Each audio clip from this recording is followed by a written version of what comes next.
মানে মাতি আছে ভাস্কৰ এই যে বহি চাবা আছিল মৰুৱা এই মেডিকেলৰ পেৰামেডিকেলত কেইবছৰমান মুকলমত চাকৰি কৰিলে ডক্টৰ তাৰপাছত আৰু সেইটো বাদ দি পেলাই কিন্তু পেচেণ্ট চাব এতিয়া পেচেণ্ট চাৱা পেচেণ্ট ঘৰত চাব তাৰ হাত ভাল বহুত কাম দিয়ে চলি ভাল চলি আমাৰতো আৰু খুৰাৰ ল'ৰা আমাৰ খুব ভাল এইফালেদি গেলি এটা চপা হ'লে পাম ন নাই আপুনি এইটো হৈছে নহয় এনেকৈ অলপমান যে এটা চক পাব স্বাস্থ্য পশ্চিমতে সোমাই যায় দীৰ্ঘাৰী এই বিল্ডিং দিয়ে ইমান ধুনীয়া বস্তুখিনিও এনে বিয়া পাইছো এই স্কুলৰ পৰা বাহিৰ বাহিৰছো এতিয়া মই এই স্কুলৰ পৰাই কাম কিবা ক'ব এইটোৰ বিষয়ে চন্দ্ৰিমাৰ দেউতাকক আমি লগ পাই থাকোঁ মাজে সময়ে এনেকৈ কলেজৰ পৰা আহি আৰু তেখেতে এইটো তেখেতৰ নিচাও আৰু পেচাও এইটোৰ জৰিয়তে তেখেতে জীৱন নিৰ্বাহ কৰি আছে ল'ৰা ছোৱালীকেইটাক ডাঙৰ দীঘল কৰিছে আৰু এইটো এটা গৌৰৱৰো কথা কাৰো ওচৰত হাত নপতাকে নিজৰ এটা কলাত্মক সৃষ্টিৰ দ্বাৰা এনেকৈ জীৱন নিৰ্বাহ কৰাটো খুব কম মানুহৰ ক্ষেত্ৰতে আমি দেখোঁ আচলতে আৰু এই সৃষ্টিশীল কামটোৱে তেখেতক সুখীও কৰে মানুহ সৃষ্টিশীল জীৱ স্বাভাৱিকতে গতিকে যিসকল লোক সৃষ্টিৰ সৈতে জড়িত তেওঁলোক বাস্তৱ জীৱনতো তেওঁলোকে দুখী হোৱাৰ কোনো কাম নাই আচলতে এই সৃষ্টিৰ আনন্দই তেখেতক সুখী কৰি ৰাখে আৰু এইটো ভাল কথা যে তেখেতৰ ছাত্ৰী তেখেতৰ ছোৱালী আমাৰ ছাত্ৰী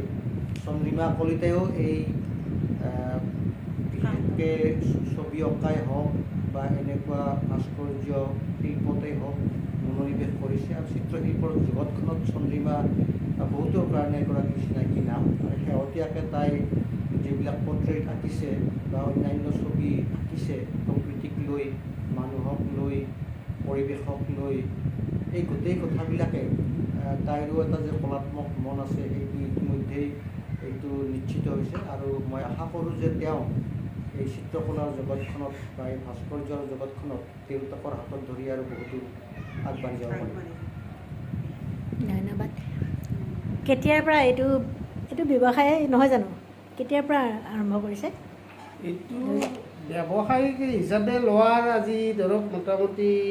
2001 মানৰ পৰাহে আমি ব্যৱসায় হিচাপে লৈছোঁ কিন্তু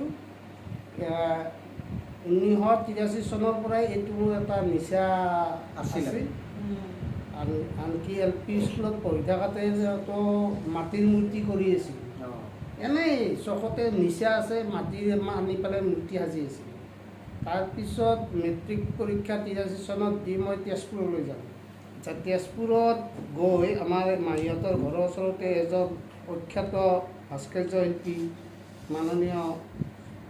মানে দেৱেন্দ্ৰনাথ বৰাদেৱক মই লগ পাওঁ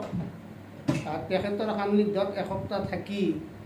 এই যে কাঠত যি কিছুমান মূৰ্তি বা এনেকুৱা কিবা কৰিব পাৰি এই কৌশলখিনি আয়ত্ত কৰিলোঁ তাৰপিছত ঘৰত আহি সেইটো এটা চৰ্চা কৰোঁ তেতিয়া অৱশ্যে আমাৰ ইয়াত গমাৰি কাঠৰ প্ৰয়োভটো নাছিল সেই সময়ত তাৰপিছত গমাৰি কাঠ বিচাৰি আনি এনেই তাৰমানে নিজৰ হেৰিতে কৰি আছিলোঁ আৰু কিবা কাঠত এইটো হয় নেকি গমাৰিৰ বাহিৰত নাই গমাৰি কাঠ আৰু বাঁহৰ মূৰাত বিভিন্ন মূৰ্তি সাজি উলিয়াইছোঁ আৰু এইটো খুব মানে কঠিন যদিও যিটো প্ৰডাক্টটো অতি আপুৰুগীয়া সম্পদ হৈ পৰে তাৰমানে তাৰ কাঠতকৈ তাৰ মানে লংজিভিটিটো খুব বেছি আৰু সেইখিনি কৰাৰ কাৰণে আমি এইটো এটা ট্ৰিটমেণ্ট কৰি লওঁ বাঁহৰ মূৰাটো আমি ট্ৰিটমেণ্ট কৰি লওঁ বাঁহৰ মূৰাৰে হয় এইটো বাঁহৰ মূৰাৰে এইটো বাঁহৰ মূৰাৰ কিন্তু কথা হৈছে এইটো ট্ৰিটমেণ্ট কৰি লোৱা ট্ৰিটমেণ্ট কৰি লৈ বইল কৰি তাত মেডিচিন দি ল'লে এইটো যুগ তাত কোনো পোকে আক্ৰমণ কৰিব নোৱাৰে গতিকে এইটো এটা সুন্দৰ মানে এটা দীৰ্ঘজীৱী এটা শিল্পকলা হৈ থাকিব সেইবিলাক কৰি আছোঁ শেহতীয়াকৈ 2001 চনৰ পৰাই এই যিটো অৰ্নামেণ্টছৰ যিটো হেৰি এইটো সৃষ্টি কৰি আজি এই পৰ্যায়ত পাইছোঁ যথেষ্ট সমাধান পাইছোঁ এইটোৰ চাহিদা আছে আৰু যাৰ কাৰণে জীৱিকা চাৰিজনীয়া পৰিয়ালটো সুন্দৰভাৱে কাৰো ওচৰত হাত নপতাকৈ মানে চলি আছোঁ বহুত জমা নাথাকিলেও কাৰো ধাৰো নাই। এনে আপুনি চৰকাৰী জনাত পক্ষৰ পৰাও আমাৰ- কোনো মই মানে ঋণৰ ব্যৱস্থা লোৱা নাই, আৰু দিব বিচাৰিলেও মই বৰ আগ্ৰহ কৰা নাই। এনে আপুনি জনাত ধৰক আৰু কোনোবাই এই কামটোত নিয়োজিত হৈছে নেকি আমাৰ জিলাখনত? আছে, ঠায়ে ঠায়ে আছে। আমাৰ ইয়াৰে মোৰ চুবুৰীৰে এজন মানে দাদা, সম্পৰ্কীয় দাদা এজনে কৰে। মই যেতিয়া এই গড়ৰ যিটো আৰ্হি মোৰ পৰা তেওঁ লৈছিল আৰম্ভণিতে, মই তেতিয়া এইটো আৰু মানে কৰি হিচাপে মানে ব্যৱসায় হিচাপে লোৱা নাই। তেওঁ সেই আৰ্হিটো চাই এতিয়াতো সুন্দৰ হাত, তেওঁ যথেষ্ট মানে এতিয়া মোতকৈও তেওঁৰ যিটো গড়ৰ যিটো চেপ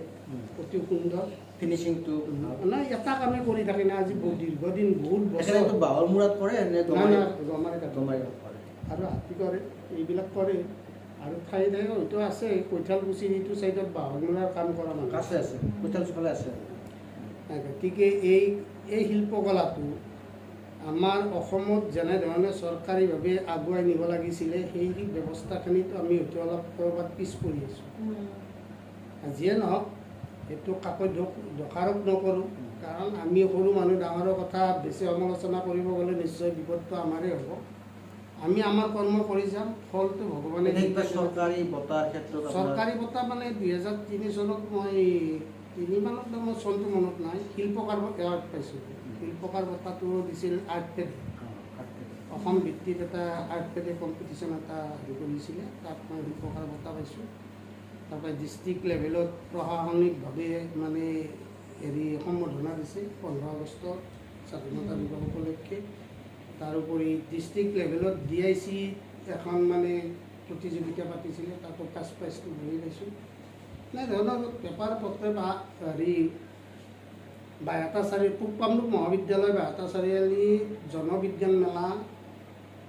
হৈছিলে। তাত মানে তেতিয়াৰ ৰাষ্ট্ৰপতি মানে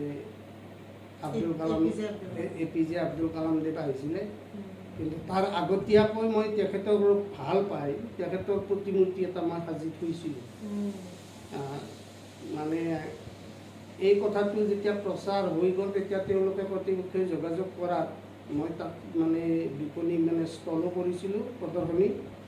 আৰু APJ আব্দুল কালাম দেৱৰ প্ৰতিমূৰ্তিটো নিজাতে কালামদেৱক দিয়াৰ সৌভাগ্যখিনি তেওঁলোকে কৰি দিছে। আছে তেনেধৰণে কিছু কাম কৰিছোঁ, বা আঞ্চলিকভাৱে ধৰক অসম নাট্য সন্মিলনে সম্বৰ্ধনা দিছে, বা আমাৰ এই আঞ্চলিক যিবিলাক কমিটি আছে, অনুষ্ঠান আছে, তেওঁলোকে সন্মান দিছে। গতিকে এনেকৈ চলি আছোঁ। আৰু এই ক'ভিডৰ সময়ত অসম চৰকাৰে যে শিল্পীসকলক যে এককালীন সাহাৰ্য হিচাপে 50,000 টকা দিছিলে, নিশ্চয় তাৰে বাছনিতো মোৰ নামটো আহিছিলে, আৰু এইখিনি মানে উপভোক্তা হিচাপে পাইছোঁ, 50,000 টকাটো পাইছোঁ। গতিকে এতিয়া এইটো আৰু কাম কৰি আছোঁ, ইয়াৰ বিকল্পটো আমি আৰু বেলেগ কাম কৰিব নোৱাৰোঁ। এনে আপোনাৰ ইনকাম বুলি ক'লে, আয় বুলি ক'লে এইটোৱে না আৰু কিবা আছে? এইটোৱে আৰু সাধাৰণভাৱে এতিয়া চাব, এতিয়া মই গৰু এটা আছে, গাখীৰ কিনিব নালাগে, পুখুৰী এটা সৰুকৈ হ'লেও আছে, মাছ কিনিব নালাগে, তাই তৰকাৰী আপুনি জানেই, নিজক লগাখিনি খোৱাৰ কাৰণে মই কৰোঁৱেই। গতিকে কিছু সেইটো চাইডেদিও হেল্প হয়, তেনেকৈ চলি আছোঁ। আৰু বেলেগ ইনকাম